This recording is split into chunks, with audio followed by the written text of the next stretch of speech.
If I have the right to say anything, you certainly have the right to be offended. If I can say anything I want, you can say, Penn shouldn't have said that. And you can say, Penn shouldn't have said that, none of us should talk to him anymore. And Penn shouldn't have said that, he shouldn't have a job. And Penn shouldn't have said that, and he's not funny. Penn shouldn't have said that, we're going to put pickets out in front of the club, and he shouldn't be able to go to that club. All that is within your rights, and very clearly within your rights. But just like every individual has to make a decision on just because they can say something doesn't mean they have to say it. Individuals have to make the decision that just because you might feel offended by something doesn't mean you have to announce you're offended.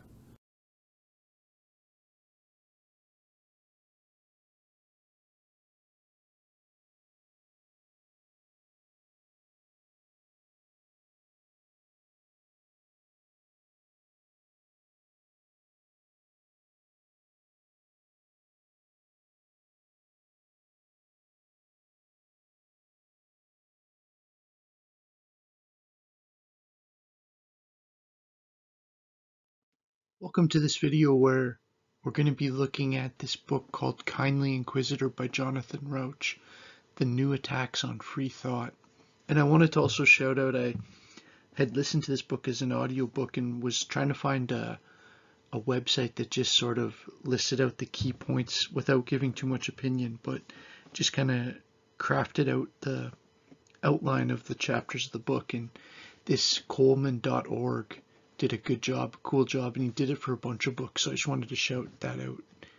It seemed like a cool website. All right, let's get into this. Jonathan Rauch, Kindly Inquisitors. So again, Coleman does a good job at breaking some of this down a bit, and one of the things he says is like, or the one first point he makes is that you could sort of break this book into two things.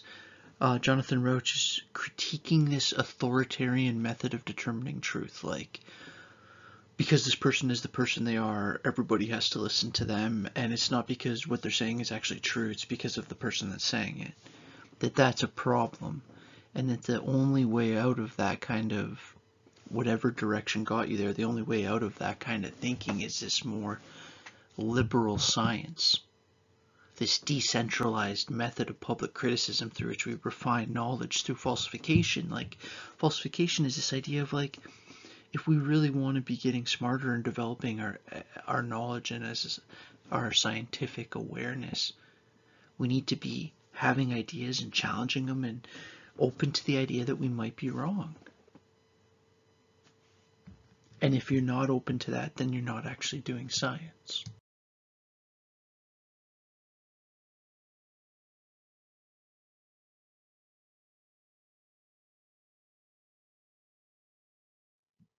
Liberal science is conflict resolution. We need a system of rules to arriving at consensus agreement without eventually destroying the system itself. Since we live in a complex, diverse world rife with disagreement, it's important to devise a system that's resistant to being corrupted by bad actors. Jonathan Rauch presents the idea that the two fundamental rules of liberal science are that no one gets the final say and that no one has personal authority, which basically means this idea of no one gets to say, I said it and the conversation's now over, last word, and no one gets to say, that's how it is because I say so. And although that sounds somewhat simplistic, the implications of that run deep, and he's saying that's actually the fundamental essence of what liberal science is.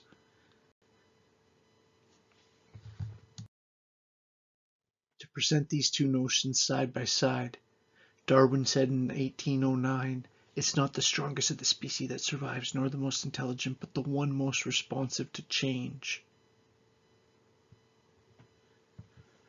Jonathan Rauch says, with these two simple rules, so no one gets last say, no one gets special authority, the liberal order for sorting fact and fiction gradually evolves. The analogy to Darwinian theory is apt here. Ideas are refined through trial and error, through open disagreement, public criticism and experiment replication, doing it over and testing if you can do it over and over again. And because no topic is ever closed off to being challenged in the future, no final say, any idea can be critiqued or disproved regardless of how long it's been around. Sometimes the fittest idea for one age lose their adaptation in another. I'll read that last sentence again. Sometimes the fittest ideas for one age lose their adaptation in another.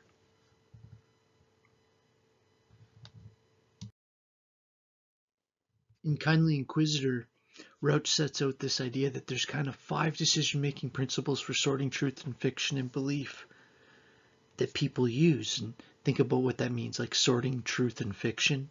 It's like, how do you decide what's real and what isn't? Some people do it based on fundamental principles that they follow, maybe, or fundamentalist, that they're, whether it's in a religious sense or an ideological sense, that they're looking to people who are telling them, those who know the truth decide what's right. And remember, in the book, he's kind of outlining all these 5 principles, and he outlines what he calls the simple egalitarian principle, or this idea of like all sincere people or all sincere persons' belief have equal claim to respect. And that's how we should decide truth. Everybody's opinion on truth should be respected. This kind of relativism argument. Then there's this idea of then he presents this idea of a more radical egalitarian principle, which is like the one above, but the beliefs of the person in historically oppressed groups or groups get special consideration.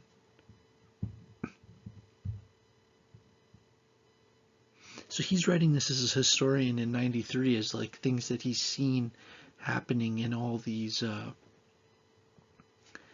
as societies around the world and throughout time have struggled to decide what's real and what isn't. There's this emergence of a humanitarian principle, or the idea of like any of the above with the 3 above, but with the condition that the first priority is to not hurt anyone. It's like you believe whatever you want or about whatever, as long as it's not hurting anyone.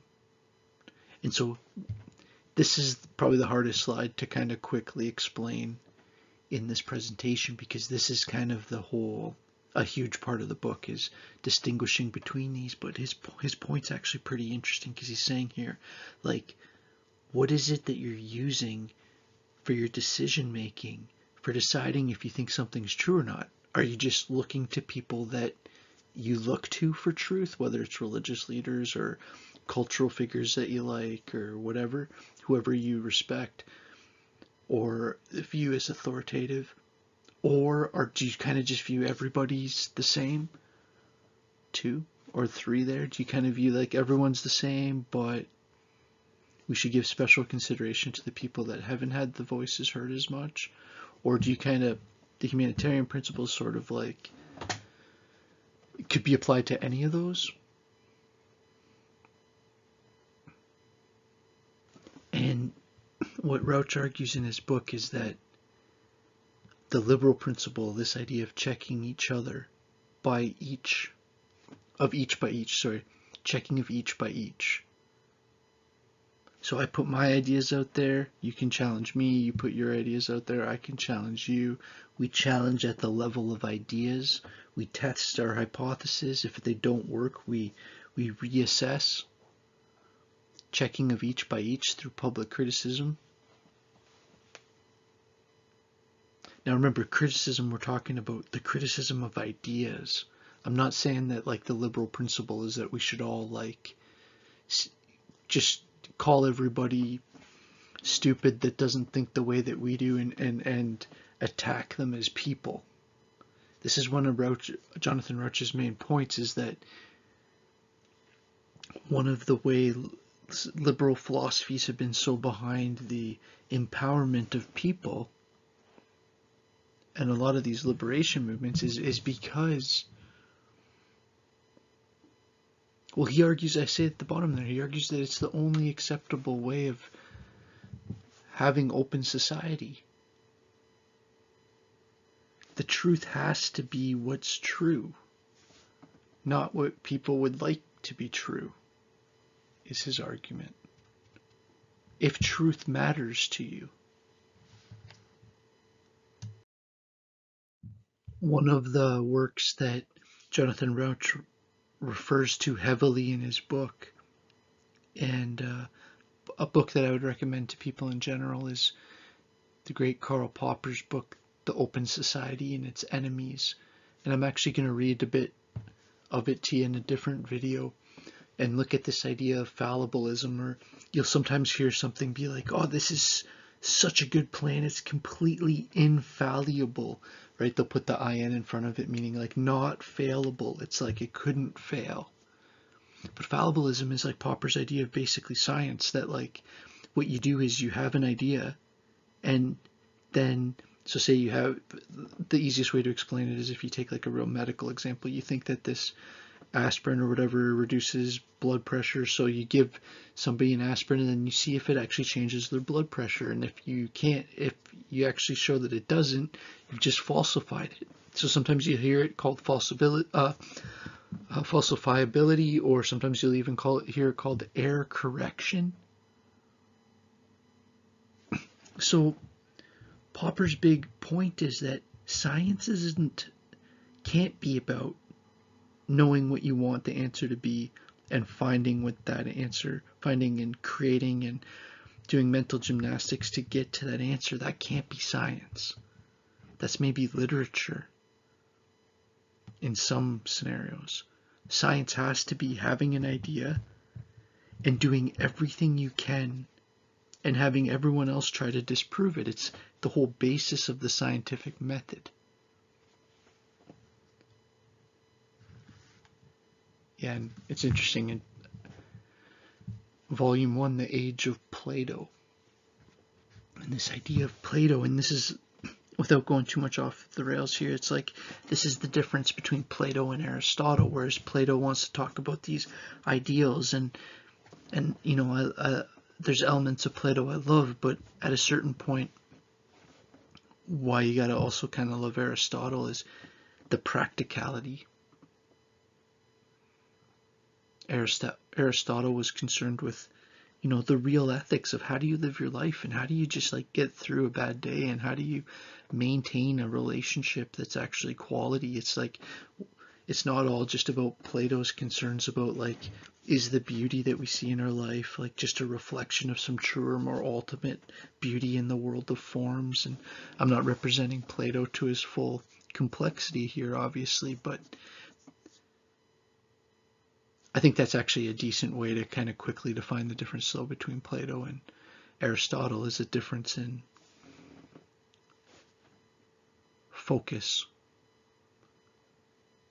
Plato was fascinated with the world of ideals. This idea that there's like what we see are manifestations of kind of lower resolution versions of things that exist in a higher plane at a higher resolution. And really, it's kind of silly to get too much into like who's better between those two, right? Like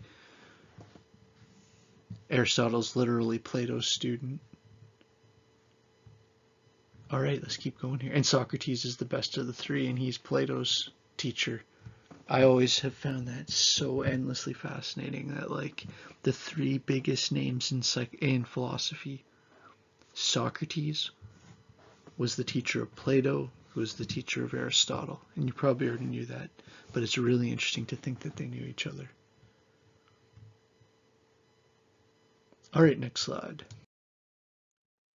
So Roach talks about how the two essential principles of liberal science, and I've said this a few times, but I just want to kind of expand a little bit. This first one, that no one gets the final say, or this idea of skepticism, that it's a central premise of science, right? And if I'm like Aristotle's like this and Plato's like that, and you cannot question me, then whatever, I don't know what we're doing in that scenario, but we're definitely not actively engaging in anything that could be called intellectualism or academic work. It's like there's a central need for this falsification, ability to be skeptical, and you know, the great Bertrand Russell, this idea of order without authority.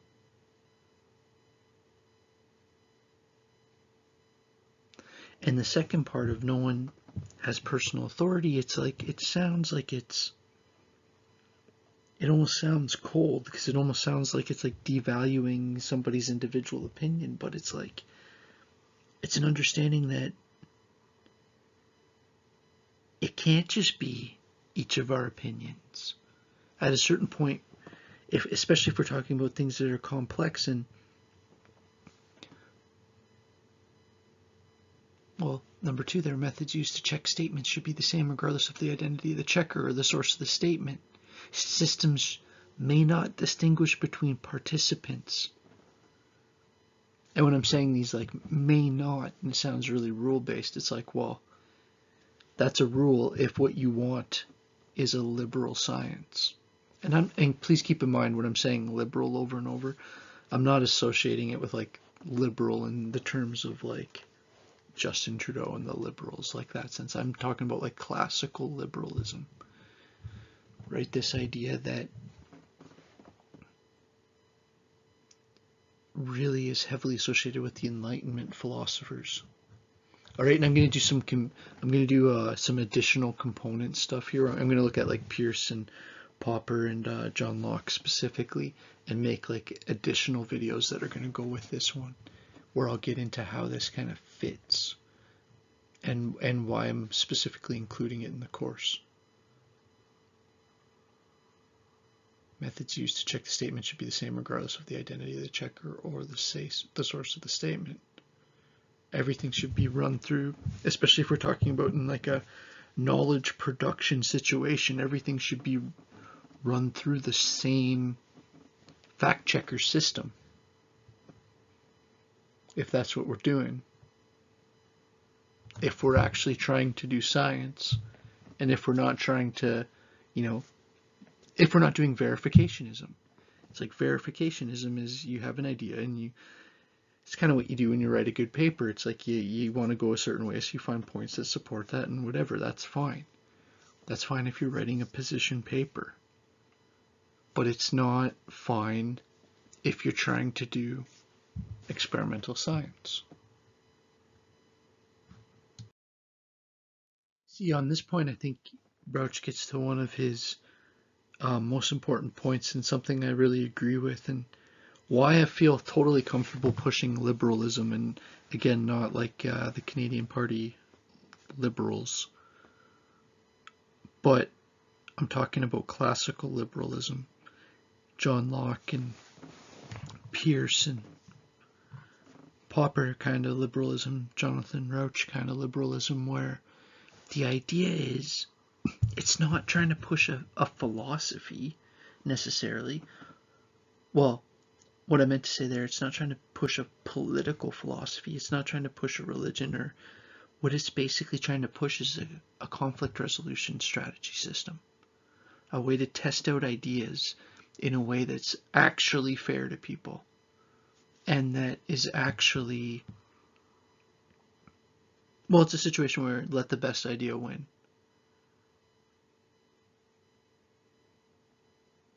Now, again, maybe if anyone really is interested in this, and in one of your projects you want to address this somehow, like, again, the whole idea would be, I don't have last say either. If I take my own presentation seriously, it's like, you have every right in the world to not agree with my take on this. And this is like the link to Darwin, this first point, that one of the things Roach says is that's actually how science has to be. It has to be a situation where the strongest idea wins, or else it's just not science. It's not that we can't, so we can play a different game, but then the game that we're playing is not science anymore. That liberal science systems are decentralized, meaning it's not one person controlling it. Everybody's using these, and he talks in the book a lot about like literally the scientific method, or this idea of like thinking about something and having an idea and then eventually generating a hypothesis, which is like an educated guess based on your knowledge of a topic, and then testing that hypothesis and collecting data and then analyzing that data and then seeing if you can draw any conclusions, and there's interesting conclusions, then maybe you publish that, and if not, maybe you publish it probably still and talk about what maybe else the things were, and you go back to the drawing board, and that's what science is. Trial and error is maybe unpredictable in the short term, but generates reliable improvements in the long term. It's not a machine, it's an ecology. It's a pretty good way of saying it. These are all like direct quotes. I'm trying to kind of capture this book pretty in a short version here, but I think the main point of his book is that maybe what could save us as a society is a re-embracing of some of these classical liberal principles that allow us to all coexist. And he actually presents the idea of liberal sciences as I'll just say it again, as conflict management, as a way to live in a world where people have different ideas and different priorities and different values and where you don't necessarily want just, if your person is in charge, whatever they say goes on everything, because eventually somebody that you don't like might be in charge, and then you don't want everything being swayed in that direction then. It's like the age-old thing in politics is like, be careful what you kind of wish for, because if the power switches then and they have all the powers that your side just enjoyed, but now... And so Roach's idea is like, the defense against that is liberalism, the scientific method.